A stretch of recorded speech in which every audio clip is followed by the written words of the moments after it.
So there's a lot of anchoring videos out there, and I just kind of want to give a couple pointers of my own, a couple points people probably haven't touched on. So some of the basics, you see a lot of people, they take their anchors and they just heave them like that, hope for the best. But what can happen as this anchor floats down is this chain will sometimes catch around here, it'll catch around here, or it'll go down the middle like this, and now you got an anchor that's just inefficient, it's not going to work. So what you want to do is you want to set your anchor in the water gently and pay out chain only as fast as the anchor will allow it.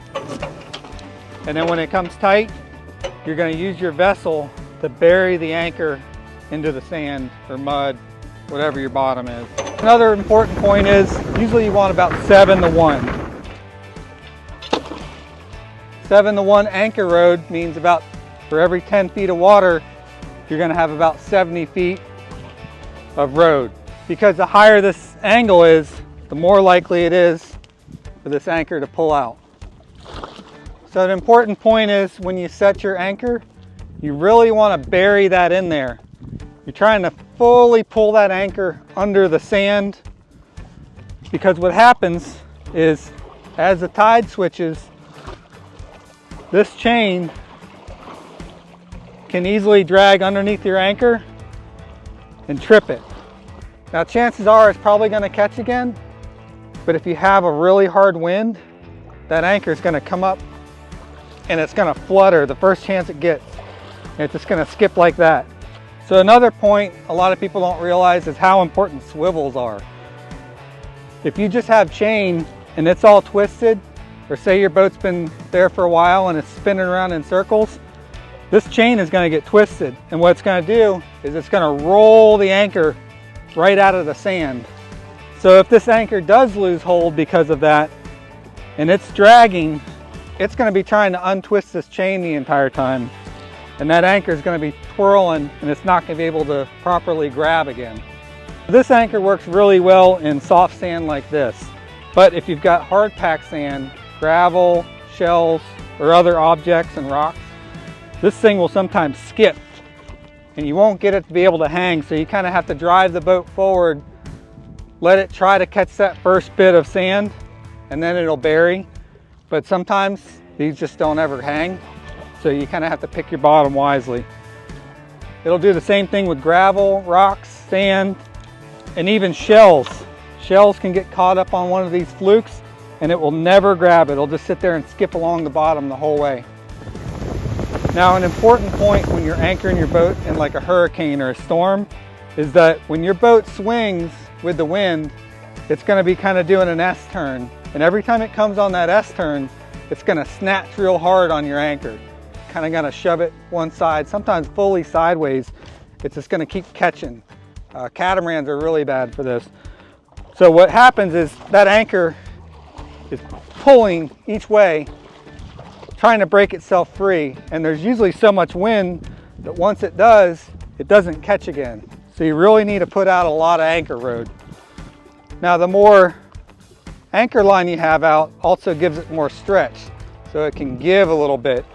Chain as well. When chain is out, the weight of the chain, when it comes tight, it's trying to take that slack up. When it comes tight, it's fighting the weight of the chain. So the more chain you have, the better off you are. You have a little more give to it. So every time it pulls, it's got a chance to reset itself. So I'm just using this boat as an example. When you anchor out and there's some weather coming, you really want to have some chafing gear in here. You can see this one's kind of rubbed a little from here, but this one hasn't been through some really bad weather yet. But what happens is this line stretches a lot. It's a 3-strand. When it stretches, it becomes more susceptible to cuts and frays. So every time it cuts across one of these angles here, especially when your boat's walking back and forth, it's gonna cut through these lines. What you really want to do is have some just old hose like this. You can spiral cut it and wrap it, or old bilge lines and stuff like that. It can really make a difference and help keep your boat off the beach. An important thing to consider too is having a good navigation app like savvynavvy. On this app, I have everything in one place. I have things on here like weather overlays, weather forecasts,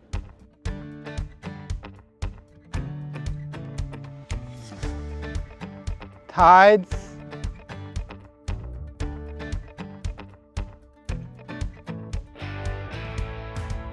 here I have marinas, anchorages, bottom type, and reviews for all of them.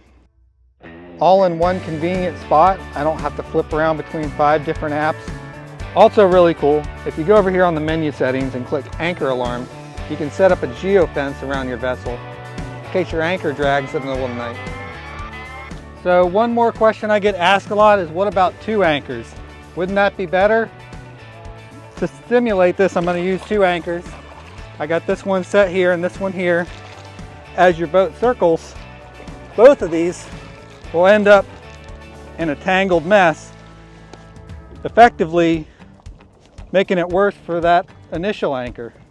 I say the best route, don't worry about your second anchor, just have 1 anchor, make it bigger and larger than you need for your vessel, and have the proper amount of scope out, chain, and everything else you need, and your boat's gonna hold. An important point when you're talking about long-term anchorage, galvanized chains are affordable, but what happens is, and I found this out from our own mooring, is time in the water, rust, it'll actually wear through this chain. As it wiggles in the water, it's constantly wearing it out. So you'll find it sometimes it'll be worn all the way down to where there's nothing left, and it's just a matter of time till this chain breaks when you need it. There's all kinds of anchors too. These are the aluminum fortress ones, which I prefer because they're lighter and easier to retrieve into the boat. The galvanized ones work slightly better, but they're heavier. There's also a lot of variations of plow anchors too. They're great for long-term storage of boats, but they're extremely heavy and difficult to work with.